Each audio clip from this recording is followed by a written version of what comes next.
welcome to my channel. My name is Patty. Thanks for being here. Today I'm going to be talking about how I got into my top 3 schools, which were Notre Dame, which was my number 1 in that is currently where I go. I'm a current sophomore. And then my number 2 school was UC Berkeley, and then number 3 was UCLA. So I'm going to be showing my stats, my extracurriculars, my test scores, and then just talking about the essay portions of the applications that I believe helped me get into my top 3 schools and other universities as well, but those don't really matter to me. So yeah, so let's get started. Okay, so my GPA on my high school transcript ended up being weighted. It was about a 4.6, 4.7. And then my unweighted GPA was about a 3.8, 3.9. I was ranked number 26 out of about 500 students in my graduating class. So the next thing I'm going to be talking about is the SAT. I ended up with a score of 1380, which in my opinion, I think it's a pretty good score. It's nothing like too amazing, but I think it is a pretty good score for how much I studied, and I didn't have any SAT prep, and I took the SAT about 4 times. I was very lucky that our school paid for all of our testing, our AP, our SAT, and our ACT, so I was able to take it multiple times. I ended up doing, in my opinion, a lot better on the ACT.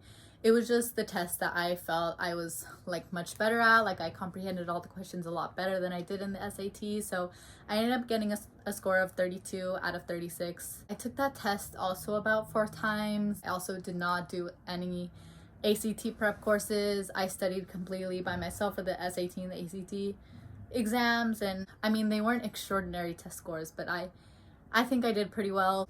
So my AP classes, I was not the student that decided to take every AP class that I could. I'm a STEM major. I'm a civil engineering major. I knew I wanted to do engineering since middle school. I didn't take AP physics. I didn't take AP US history.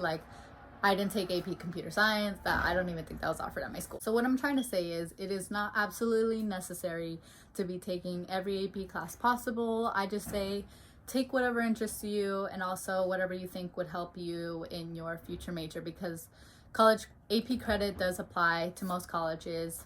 At Notre Dame specifically, they only really accept 5s in most STEM courses.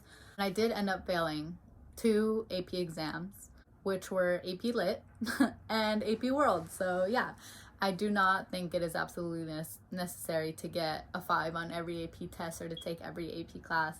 So just keep that in mind. So my involvement in school, I think it is actually really important for you to be involved, not in as many extracurricular activities as possible, but extracurricular activities you're passionate about, and also ones that you can get leadership positions in.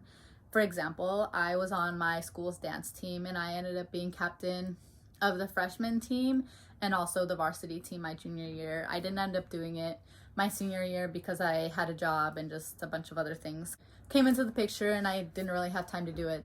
Those 3 years that I was on the team, committed, and had leadership in that program, it just shows a lot to who I am as a person and blah, blah, blah, how much I cared about school. Another thing was clubs. I co-founded a club at my school that was aimed towards helping out prospective female engineers, and just to help motivate and help out those students who felt like they, as females, couldn't really just easily go into the STEM field. And I was very grateful that my school offered engineering classes, so I was already super passionate about engineering before I even was in college. So if your school offers something like that, or if they don't, you could start your own club as well. It wasn't specifically a robotics or coding or anything. We just did different types of engineering projects. We went to summits. I was co-vice president of that club and helping co-found, and also as well as having a leadership position in that club. It helped me and all my other club members stand out in comparison to other applicants of colleges, not only because we were minorities, like women in STEM, but we also had found our passion and tried to help other female students get into that field as well. I was also a co-president for the National Honor Society in my school, and the National Honor Society is usually this really hard, super prestigious club or society at most people's schools, but at my school it was mostly a super lax club. You had to maintain a certain GPA to remain in the club, but we mostly had community service opportunities, and that was another leadership position I had at my school. Another thing that actually made me stand out was the fact that I had an internship in high school. I was lucky enough for my school to have a connection with the education's office at NASA's Jet Propulsion Laboratory. They offered summer internships to 10 high school students in my school district, and I was lucky enough to be chosen to do that internship. Obviously, NASA is a well-known organization. Like, who doesn't know who NASA is?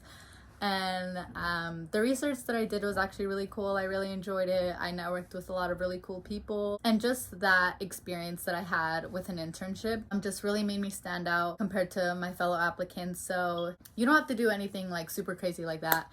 You can just, shadow somebody at the same field that you want to go into. You could network. I also had over 100 community service hours in different events and stuff that my clubs offered, so I think that helped me stand out as well. And the last thing that I think will help you stand out in your college applications that helped me get into my top 3 schools was being original and passionate in your essays. Obviously, my application clearly showed how much involvement I had in and was passionate about engineering. And then I also talked about my passion for sustainability and the environment in my essays, and that's not something that a lot of people are totally passionate about, like sustainability. A lot of people don't really care about the environment that much, to be completely honest. But I talked about my passion for the environment, how I came to be, how I was passionate about helping other women trying to get into the engineering field, and how that further motivated me to become an engineering student.